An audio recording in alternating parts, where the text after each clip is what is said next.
I read Miriam Toews' book a few years ago when it first came out, and it had this very profound impact on me. The book kind of seared through me, and it raised so many questions, both personally and in terms of the world that I live in.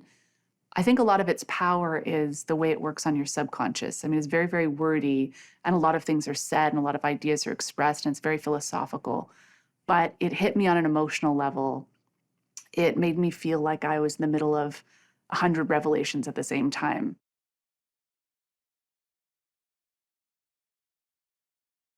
It was a joy to adapt this book. It was a huge challenge because they are speaking in a hayloft for hours and hours and hours. And I think what was really important to me was that the film have a scope, a sense of an epic, a sense of a fable, a sense of that this conversation was crucial and essential to the progress of their world, that there was nothing more important happening than this conversation amongst women about how they were going to break down the world they lived in and create a new one.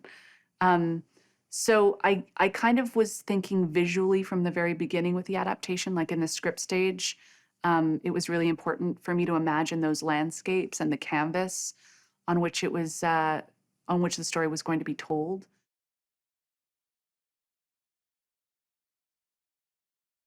It came at a time when reading something that had such hard truths in it, such difficult philosophical questions around reckoning and rage and culpability and faith and forgiveness, but left me with this kind of bewildering hope by the end of it, like this sense that it's possible to reimagine things. It's possible for us not to be locked in these like insidious gender roles. Like it's possible to talk about not just what we want to destroy and be done with, but talk about what we want to build and how we'd like to remake the world. Like let's look at what we want to see because we already kind of know what we don't want to see anymore.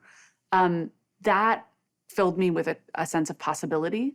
And it was really hard, especially when this book came out around conversations around gender, to have any hope.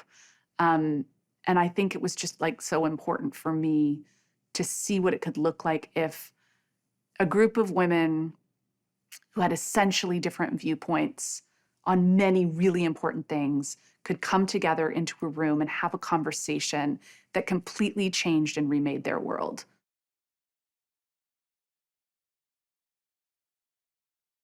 The story of women talking takes place in a hayloft in a remote religious colony.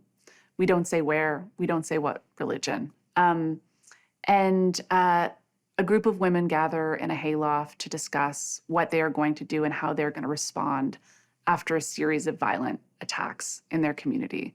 So it's about a group of women, many of whom disagree on very essential things, coming together to figure out whether or not they will do nothing, whether they will stay and fight, or whether they'll leave and create a new colony.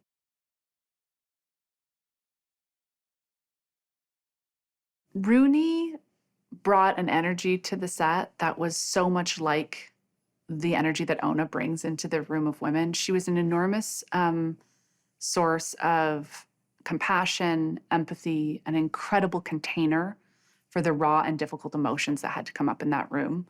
I think everybody felt supported by Rooney. I think everybody felt like Rooney was on their side. She's so unbelievably present as an actor. She's so alive and awake and willing to make herself vulnerable. She has no ego. Like she is just this alive kind of vessel of love. Like I can't say enough about what she brought to the room and what she brought to everybody in terms of just making space and holding space for all of the different points of view and energies. And she really was the glue that kept the production together. And she was very, very quiet, but her kindness and her compassion was loud. She's an amazing human being.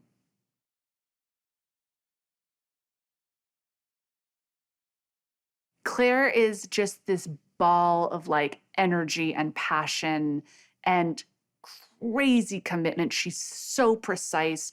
I saw Claire one of her most difficult emotional monologues, because we had to go around the room so many times and shoot it in not just a sort of covering way. Sometimes we would have, scenes with 12 people in a room. I saw her do one of her most emotional monologues 120 times over, I think, 2.5 days. And there was never a wavering of the kind of the meticulousness, the precision. Like, she's just a machine. She's like an acting machine. Like, I've never seen that level of skill and stamina and precision. It's just mind-blowing.